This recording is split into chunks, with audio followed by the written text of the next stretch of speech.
साकार रूपं परमात्मना हे आत्मस्थितं तत् तव दर्शनं श्री आनन्दसिन्धो स्मरणं तदीशा मधुरोपदेशं शृणुते दयालु चरणारविन्दे कोटिप्रणामा बद्धाचलभ्यो इव प्रार्थनीशा वरदायकः यत् हस्तः तदीया शीर्षा सदैव दृष्टिकृपालु शीर्षा सदैव दृष्टिकृपालु।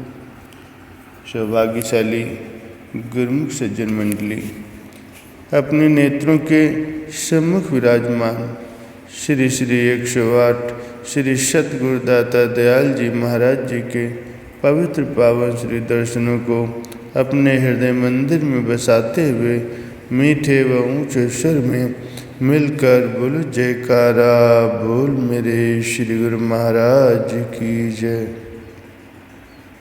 प्यारे गुरुमुखों, महापुरुषों की नर लीला को देखकर मन में संशय भ्रम पैदा हो जाता है। काल माया के प्रभाव से बड़े बड़े भक्त संत भी धोखा खा जाते हैं। मन में संशय उत्पन्न हो जाता है, ये कैसे महापुरुष हैं जो साधारण मनुष्यों के भांति व्यवहार करते हैं। जब भगवान श्री रामचंद्र जी का रावण के पुत्र मेघनाद के साथ युद्ध चल रहा था, युद्ध करते करते उसने मंत्रोच्चारण का ऐसे बाण मारे कि रणभूमि में नांग ही नांग हो गए, जिन्होंने श्री रामचंद्र जी सहित सारी सेना को अपने पास में बांध लिया। शिव जी पार्वती जी को ये कथा सुनाते हुए कथन करते हैं, जो स्वतंत्र अखंड और निर्विकार हैं वे राक्षस के शत्रु श्री रामचंद्र जी नांग के पास में बंध गए। श्री रामचंद्र जी सदा स्वतंत्र और अद्वितीय भगवान हैं। वे नट की तरह अनेकों प्रकार के दिखावटी चरित्र करते हैं। रण की शोभा के लिए प्रभु ने अपने को नाग पास में बांध लिया, किंतु उससे देवताओं को बड़ा भय हुआ। हे पार्वती, जिनका नाम जप कर मुनि भव बंधन से छूट जाते हैं, वे सर्वव्यापक विश्व के आधार प्रभु किन्हीं बंधनों में आ सकते हैं भला। हे भवानी, श्री रामचंद्र जी इन सगुण लीलाओं के विषय में बुद्धि और वाणी के बल से तर्क नहीं किया जा सकता। ऐसा विचार कर जो तत्वज्ञानी एवं विरक्त पुरुष हैं, वे सब संशय भ्रम छोड़कर सिर्फ भगवान का ही भजन करते हैं। श्री रामचंद्र जी का नागपाश में अपने आप को बांधने का कारण ये था कि मेघनाथ ने जो बाण चलाया था वो मंत्र सिद्ध था। यदि भगवान स्वयं को नहीं बंधाते तो मंत्र झूठा सिद्ध हो जाता और ये भगवान की दृष्टि में उचित नहीं था। भगवान को नागपाश में बंधा हुआ देखकर सब देवता व्याकुल हो गए। तब देव ऋषि नारद जी वैकुंठ गए और गरुण जी को सब वृत्तांत सुनाया। गरुण जी तुरंत ही रणभूमि में पहुँचे। खगपति सब धरि खाए, माया नांग बरूथ, माया विगत भय सब, हर से बानर यूथ। पक्षीराज गरुण जी सब माया सर्पों के समूह को पकड़कर खा गए। तब सब वानरों के झुंड माया से रहित होकर हर्षित हुए। इस प्रकार से गरुड़ जी ने सबको नागपाश से तो छुड़ा दिया, परंतु उनके मन में बड़ा संशय भ्रम उत्पन्न हो गया। इसका वर्णन श्री रामचरितमानस के उत्तरकांड में दिया गया है। शिव जी पार्वती जी को वृत्तांत सुनाते हुए कथन करते हैं, जब रघुनाथ जी ने ऐसी रण लीला की जिस लीला का स्मरण करने से मुझे लज्जा होती है, मेघनाथ के हाथों अपने आप को बंधा लिया, तब नारद मुनि जी ने गरुण जी को भेजा। सर्पों के भक्षक गरुण जी बंधन काट कर सबको आज़ाद कर दिया। तब उनके हृदय में बड़ा भारी विषाद उत्पन्न हुआ। प्रभु के बंधन को स्मरण करके सर्पों के शत्रु गरुण जी बहुत प्रकार से विचार करने लगे। जो व्यापक विकार रहित वाणी के पति और माया मोह से परे ब्रह्म परमेश्वर हैं। मैंने सुना था कि जगत में उन्हीं का अवतार हुआ है, पर मैंने उस अवतार का प्रभाव तो कुछ भी नहीं देखा। जिसका नाम जप कर मनुष्य संसार के बंधन से छूट जाते हैं, उन्हीं राम को एक तुच्छ राक्षस ने नागपाश में बांध लिया और मुझे छुड़ाने के लिए यहाँ आना पड़ा।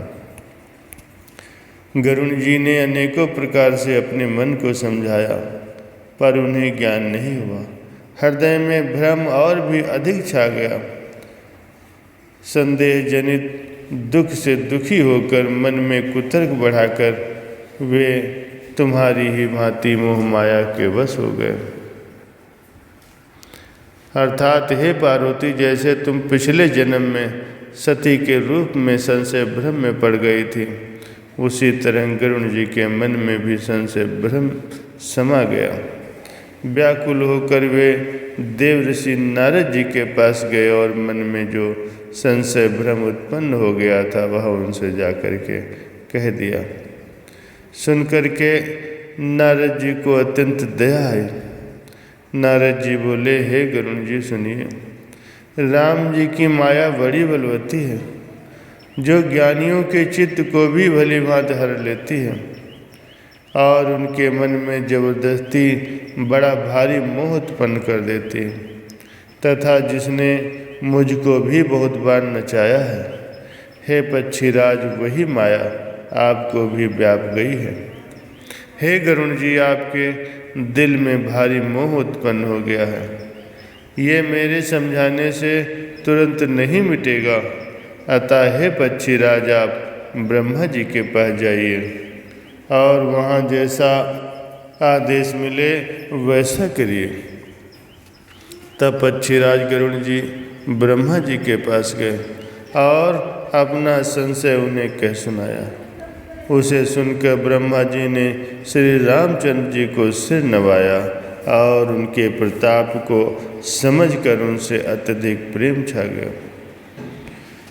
ब्रह्मा जी मन में विचार करने लगे कि कवि, कोविद और ज्ञानी सभी माया के वश हैं।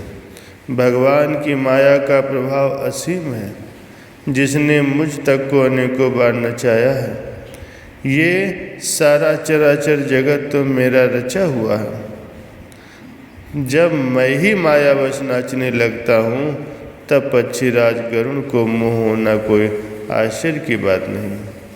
इसके बाद ब्रह्मा जी सुंदर वाणी बोले कि श्री राम जी की महिमा को महादेव जी जानते हैं। हे गरुण जी, तुम शंकर जी के पास जाओ। हे तात, और कहीं किसी से न पूछना, तुम्हारे संशय का नाश नहीं होगा। ब्रह्मा जी का वचन सुनते ही गरुण जी चल दिए।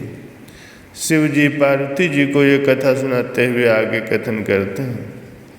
तब बड़ी आतुरता से पक्षीराज गरुड़ मेरे पास आए। हे उमा, उस समय मैं कुबेर के घर जा रहा था और तुम कैलाश पर थे। गरुड़ ने आदरपूर्वक मेरे चरणों में सिर नवाया और फिर मुझको अपना संशय सुनाया। हे भवानी, उनकी विनती और कोमल वाणी सुनकर मैंने प्रेम सहित उनसे कहा, तुम मुझे रास्ते में मिले हो, मार्ग चलते मैं तुम्हें किस प्रकार से समझाऊं। सब संशयों का नाश तो तभी हो सकता है जब दीर्घ काल तक सत्संग किया जाए। तब शिव जी ने गरुड़ जी को कागभूषुंड जी के आश्रम पर जाने का परामर्श दिया। कागभूषुंड जी से भगवान श्री रामचंद्र जी की लीला कथाएं सुनकर तथा बहुत दिनों तक सत्संग करने पर गरुड़ जी के मन से सारे संशय भ्रम दूर हो गए। पहले ही बताया जा चुका है कि संशय भ्रम पैदा होने के मुख्यतः दो कारण हैं।